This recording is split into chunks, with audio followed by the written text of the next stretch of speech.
I bought a car today. As soon as I come back, I'm going to tell you all about it. Hey! Roger! Oh, Rocket Chick. Roger! Hello there.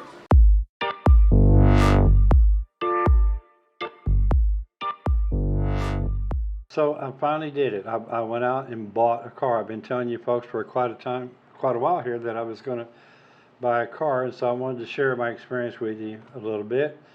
I took an interpreter with me. His name is Carlos. I've talked about him before in the past, and I'll put his information in the description below.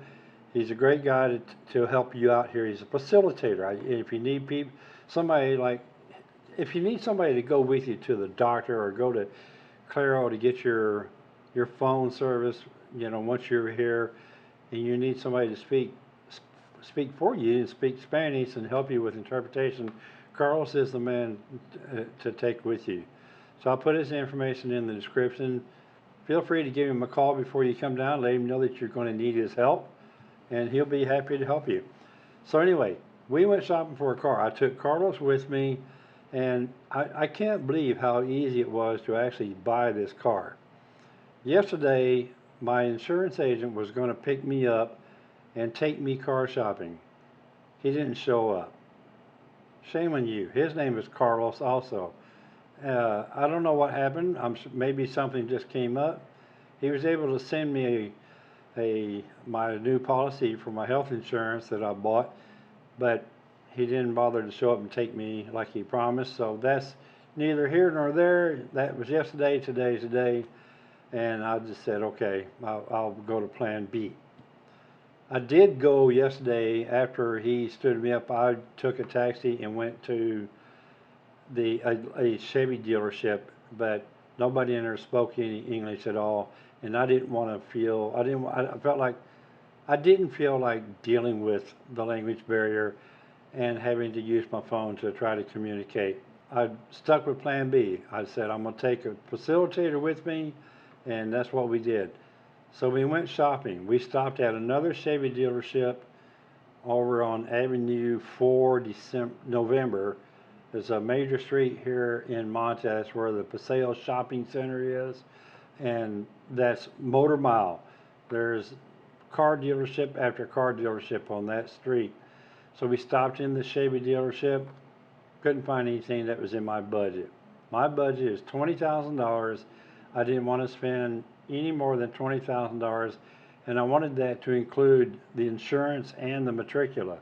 That meant that I had around $19,000 to buy a car with, and my challenge was to find a new one.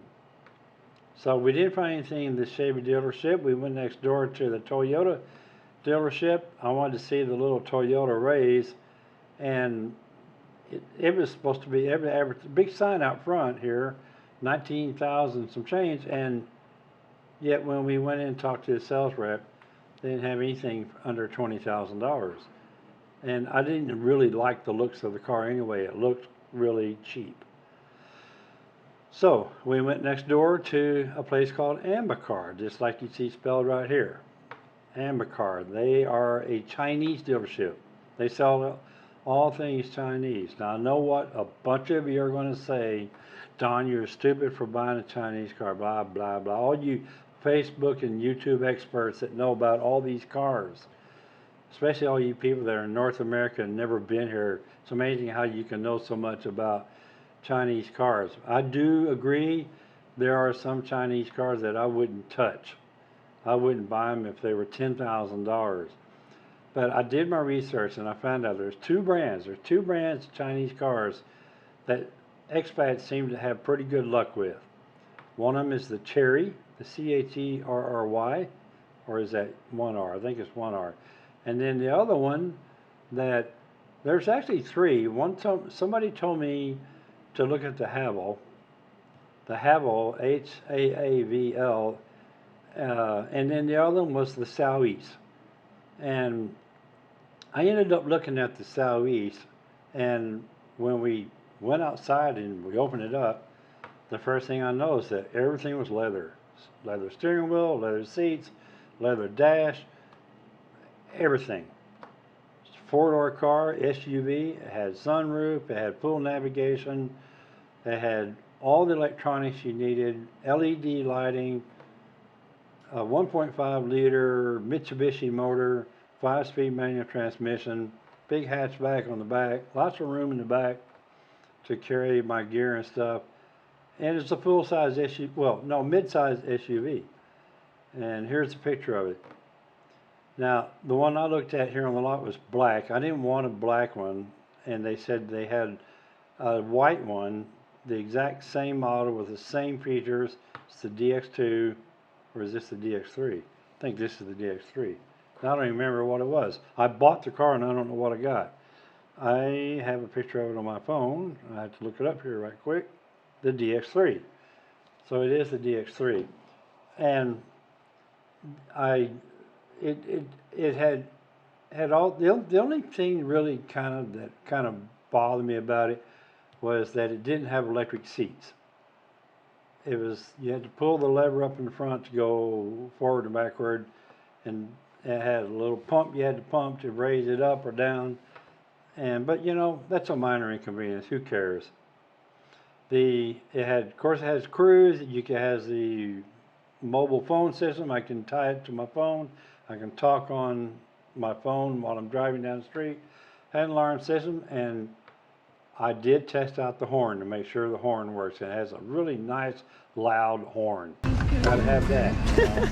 That'll be the first thing I'll have to learn to use when I get it.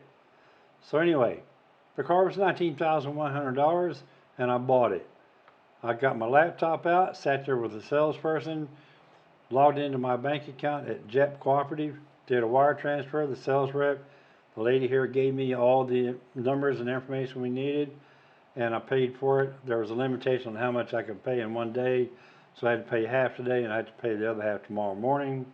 It'll take about a week, maybe a little bit longer, to get the car here because it has to come here from Quito, and then they have to get the matricula for it. That's the registration. But with insurance that I bought, which I'm actually buying from Blue Box Insurance, and the matricula, the car cost me $20,040. So I went $40 over on my budget. I will do a follow-up video at some point later to let you know how it's working out. I think I made the right decision. I plan to stay here in Manta for at least a couple more years, and I don't know how much traveling I plan to do, but I wanted good economical transportation, and I wanted something that I can carry my stuff around in.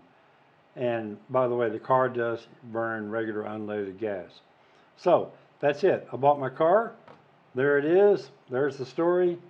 I told you I was going to do a video about it. If you like this channel, please subscribe. If you like this video, smash that thumbs up button. If you didn't like it, bite me. And I say that with love in my heart. Okay? I'll see you in the next one, folks. Ciao, ciao.